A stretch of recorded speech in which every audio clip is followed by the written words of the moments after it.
So we will conclude our discussions about, we kind of went through, we tried to cover most of the books of the Bible. At least we hit on some of the big sections and themes in the Old Testament and the New Testament. And we've been talking about how the Bible was put together, since it's not just one book, but it's, 66 individual writings and books that were put together. And last week and now tonight, we've been talking about the different translations that we use and how they came to be. So, first, let's do an activity. And wherever you're sitting, you can just kind of stay there is fine. And it's a very flexible activity. Let's see, what if we do, I'm going to say Brenda and the Lindsays are kind of one group, can work together. These two tables back there can work together. Regina, you can come over with Pat and Gary. And these seats right here can be a good group, and that table can be a good group. So what's that? 1, 2, 3, 4, 5, 6. How many persons? So I'm going to give you, here's what we're going to do for our activity. Your assignment is to compare Bible translations. I'm going to give your group about 2 verses, and I tried to pick, these are not totally random, but I tried to find some verses where different translations, you could really tell, picked some different words to translate them. So in your group, I will give you probably about 2 verses, and also I want you to think of a verse or 2 that you really love, maybe a favorite, and I want you to compare in different Bible translations. And maybe even just pick one at random, just kind of flip and pick one at random and compare that verse as well in Bible translations. So I'll give you these instructions. So on this table, there are many different Bible translations. The brown stack is the New International Version, NIV. The black stack is the Pew Bibles from the Sanctuary, New Revised Standard Version, NRSV. And all the other ones are other different translations. There's a King James, there's a Contemporary English Version, there's a Holman Christian Standard, there's a Catholic Bible, which is called, which is an NASB, I think. I think that's what it is. There's an NAB. So I'm going to give you your assignments, and I want you to grab a couple of translations. And if you have a smartphone and you're interested, you can go to BibleGateway.com, and that has every translation. And you can just tap and open, and what is it in the New King James? Oh, there's a New King James on there. What is it in the Message? Oh, there's a Message there as well. Oh, there's a Living Bible. Sorry. I went all through the church and borrowed all the Bibles from all the rooms. So, grab some translations and think about what verses you might want to look at, either some favorites or some random ones. I'm going to assign you verses from the board. I'll tell you which ones to look up.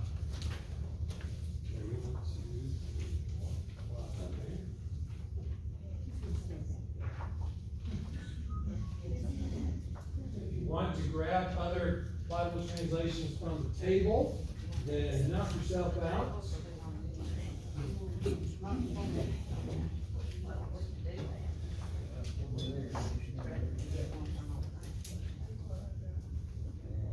Okay, there we go. So if you've got an NIV, then grab an NRSV, or if you've got this one, you can grab that one. And for the folks watching at home, I will make available the discussion questions for you as well. Okay, let's see.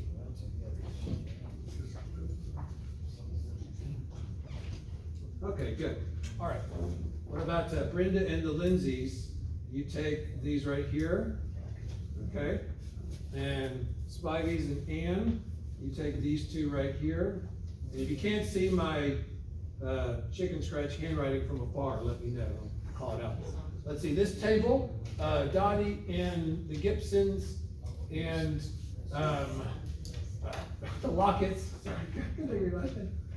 These 2 right here, okay? So y'all have those 2. All right, this table, Whitson's and Regina. You take these 2 right here. Okay. Those two right there. And then this table, go ahead and take this bottom one and this top one. All right. If you can't see one, let me know. I'll shout it out. Psalm 30, verse 3 is the top right on there. I'll pause the video while you're reading.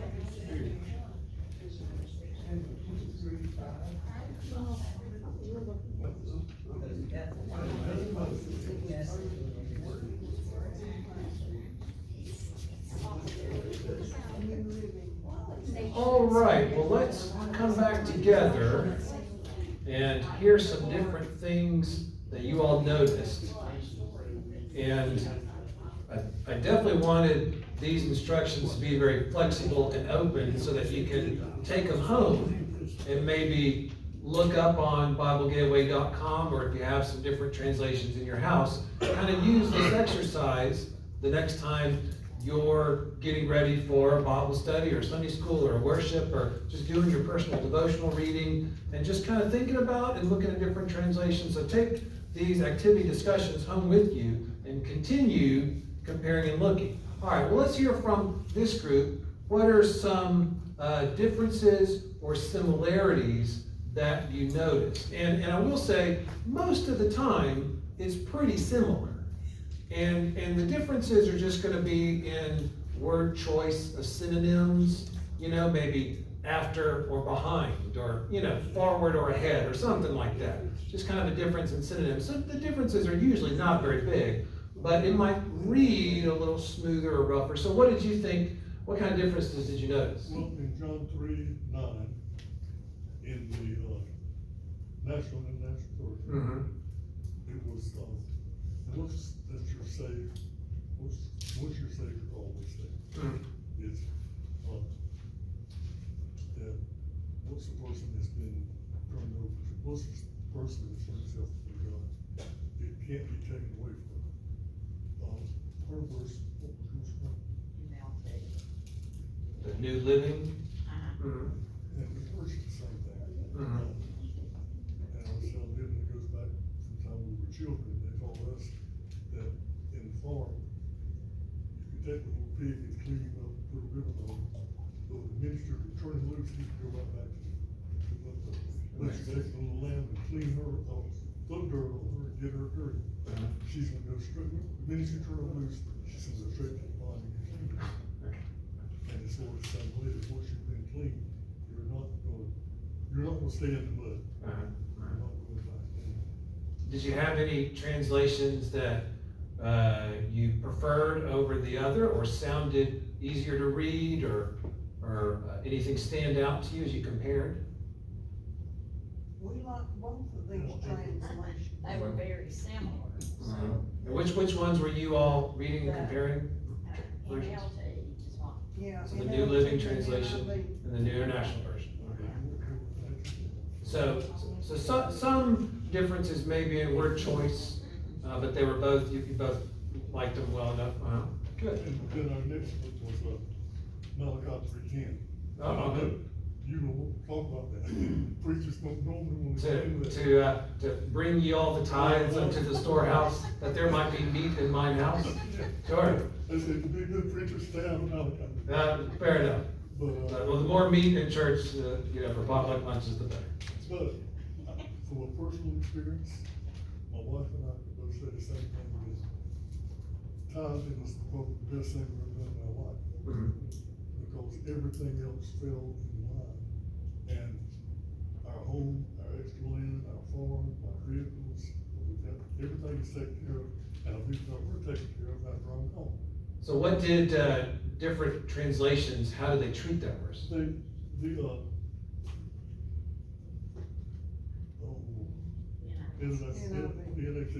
said, once take something into the storehouse, and it challenges God. Only place in the Bible I know of to do that, where God says, test me now.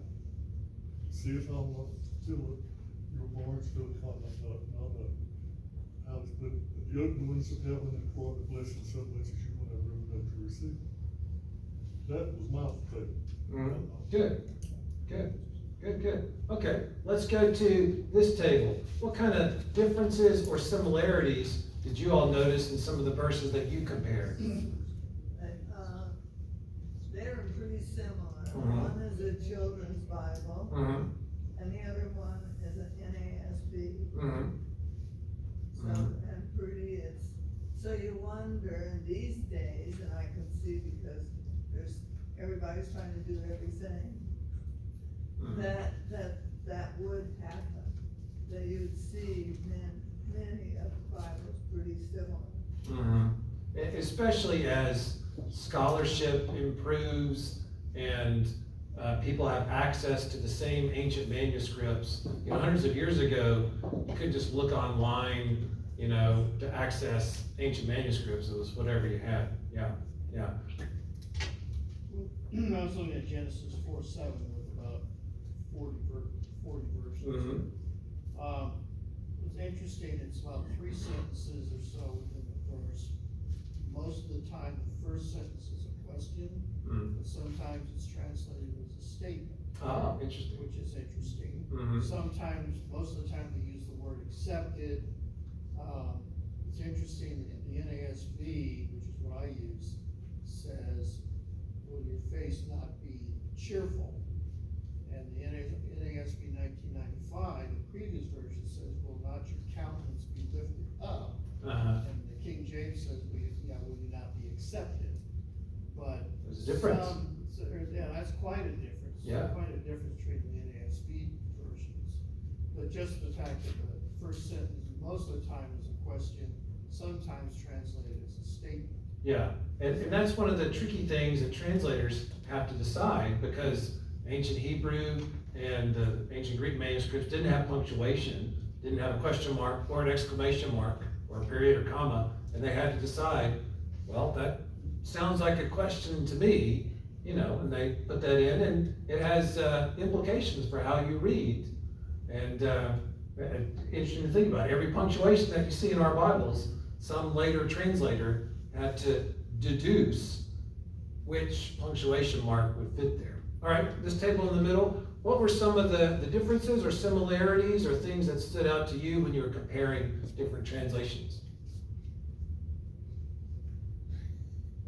Well, we were talking about, which one did we talk about, the East?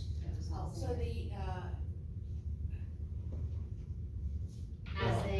Isaiah 43:28. 28. I think that was the one. you said Ezekiel, we looked up a different verse, that says Ecclesiastes. Oh. We looked at Ezekiel. That's okay, that's fine. Oh my gosh, we did, I can't And see you said either. you could read. I can't read it. That's okay. Ecclesiastes. That's fine. Well, anyway, in Nevertheless. Ezekiel 11:1, Yeah.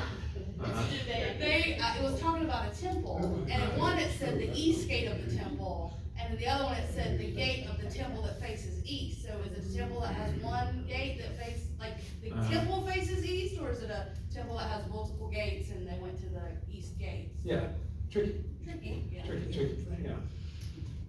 And we chose, Psalm 121. I lift up mine eyes unto the hills, from whence cometh my help. My help cometh from the Lord who made heaven and earth. And that's the one I memorized as a child. But this one's, I lift up my eyes to the mountains. Where does my help come from? My help comes from the Lord, the maker of heaven and earth. But Gary's, the Message, No, this is. you got some? The New Living. Oh, Living Bible, yeah, I'm sorry. It says, he didn't read close up. Shall I look to the mountain gods for help?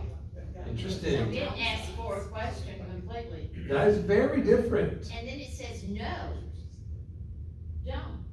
My help is from Jehovah, who made the mountains and the heavens too. That's a different angle. Totally. Yeah. All right, this table, what kind of differences or similarities did you notice? They were very similar. Very similar, yeah. And I think, different wording or the way the sentence is arranged, but it seemed to be that the general message of that was very similar. Mhm. And, you could get the same idea out of. Yeah. Usually the meaning is gonna be the same. It might be, like we said last week, the readability. Maybe if it's on, like we said last week, a 5th grade reading level or an 8th grade reading level, can make a little bit of difference. Because I think the NRSV is a little higher reading level than the NIV as far as the words that it uses, kind of, 5 and 10 cent words kind of thing, instead of a little more smoother. But that's because the NRSV is really trying to be accurate in its exact translation. And the NIV is trying to be a little more readable. And one example, were you all looking at Psalm 30, verse 3? Did it mention like the pit and the grave? So that one, we were joking about this, Eric. That was read 2 weeks ago by Anita White in the service. And Anita says, never give me a Bible verse with weird Old Testament names. So I try to respect that fair request. And I had looked up Psalm 33:3 in my New International Version. I knew she was coming up and I said, that's fine. No weird words at all. I forgot that the NRSV, which is what our Pew Bibles are, uses the Hebrew name Sheol, whereas other translations like the NIV will use more of a description, like the grave or the ground or the realms beneath or something like that. So when she got to church on Sunday, she was saying to Regina and me, double checking, is this the right way to say it? And I went, oh, I'm so sorry. I thought I picked a passage that didn't have any funky names, but it was in the NIV instead of NRSV. Yeah. All right. Yeah, wait. Quick question. I found another Bible. I'm not sure I'm familiar with that. The 1890 Darby Bible. That is the Darby translation I've heard of. I've not looked at it much yet. It's international version, very similar to it. But I'm not sure I'm familiar with the Darby Bible. Yeah, there's a lot of them out there, and if you go to Bible Gateway and click on, like if you go to a verse and you search for a verse, there's a link you can say, read this verse in all English translations. And there's some there with, different letters, and I don't know what the abbreviations mean, because there's a lot out there, and the Darby one is one of them. All right, this group, what kind of differences did you all see, or similarities? How did they compare the verses that you looked at? We had 4 verses. Okay. Mm-hmm. They were very similar. Very similar, yeah. Wording, a little bit between.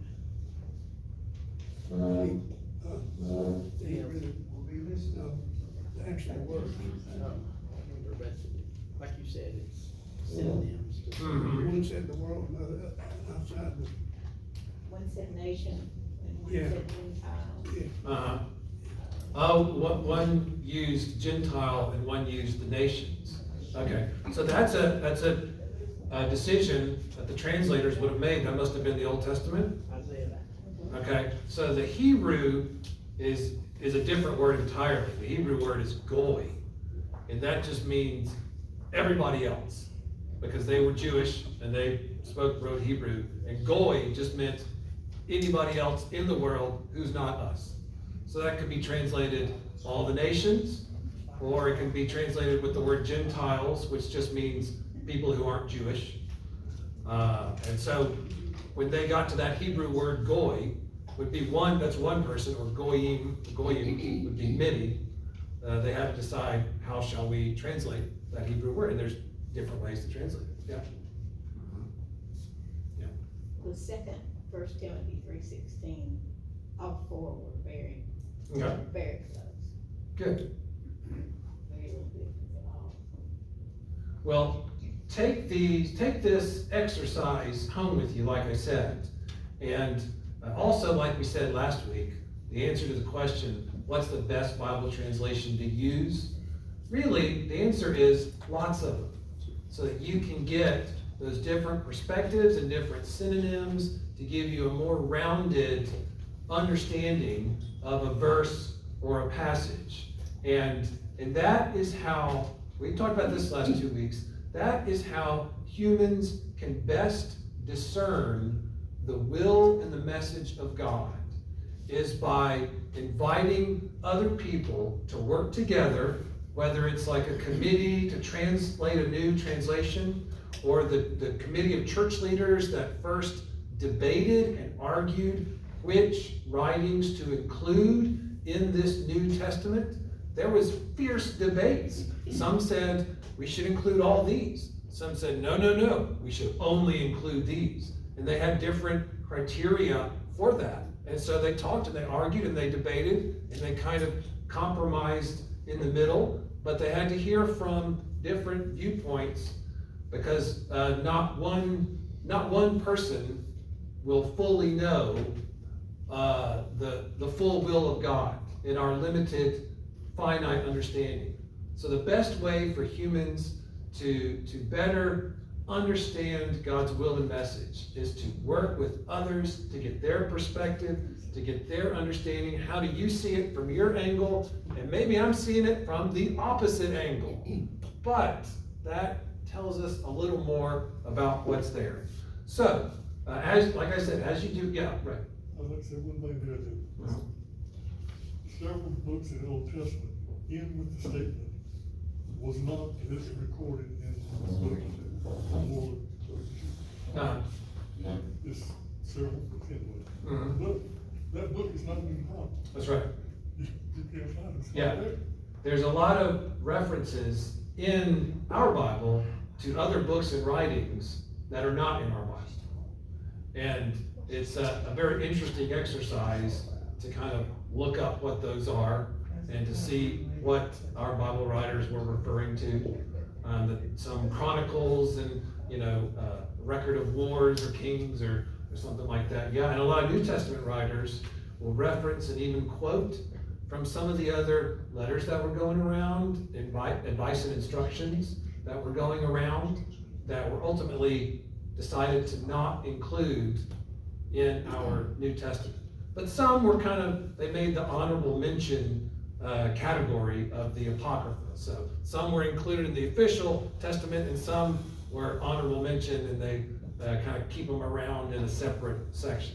So remember and take that encouragement of seeing either a Bible verse or an issue from different angles, and that is how we can more fully see God's message and God's hope for us, whether it's Bible study, whether it's deciding something about the future or about work or moving forward as a family or a group, whatever it is. Invite those different perspectives to inform yours so that yours can be bigger than just one limited interpretation.